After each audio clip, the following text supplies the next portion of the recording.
अस्सलाम वालेकुम नाज़रीन, आप देख रहे हैं उर्दू न्यूज़ टीवी और अब तक की ब्रेकिंग न्यूज़ के साथ मैं हूं मोहसिन शहजाद। Breaking news. सरहद पर शदीद गोलाबारी, पाकिस्तान भी खामोश न रहा, फौरन ही जवाब दे दिया। पाकिस्तान ने भारत के कायम मकाम डिप्टी कमिश्नर को दफ्तर खारजा में तलब करके एलओसी पर सीज फायर मुआहदे की खिलाफ वर्जी पर शदीद एहतजाज किया। जुमेरात को भारतीय नाज़िम उल उमूर की तलबी डीजी साउथ एशिया और सार्क पर डॉक्टर मोहम्मद फैसल ने की। भारतीय deputy high commissioner cease fire की मुसलसल खिलाफ वर्जियों पर एहतजाजी मरासला थमाया गया।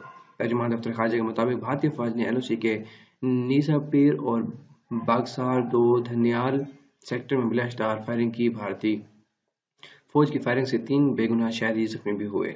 भारतीय फौज लाइन ऑफ कंट्रोल पर तसल्सल से शहरी आबादी को खुद कार और भारी असलहे से निशाना बना रही है। तर्जुमान दफ्तर खाते के मुताबिक भारतीय की तरफ से 2017 से जंग बंदी की खिलाफ वर्जियों में तेजी आई है। भारत ने 2017 में 970 मरतबा जंग बंदी की खिलाफ वर्जी की। भारतीय फौज का बेगुनाह शहरियों की जानबूझ कर निशाना इंतहाई काबिल मजम्मत है।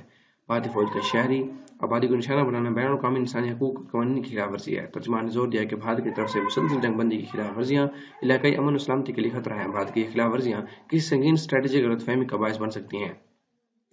भारत 2003 की जंग बंदी के मुआहदे का एहतराम यकीनी बनाए। भारत अपनी फौज को जंग बंदी पर कारबंद रहकर मुकम्मल अमल दरामद की हिदायत करे। भारत जंग बंदी की खिलाफ वर्जियों के वाकयात की तहकीकात यकीनी बनाए।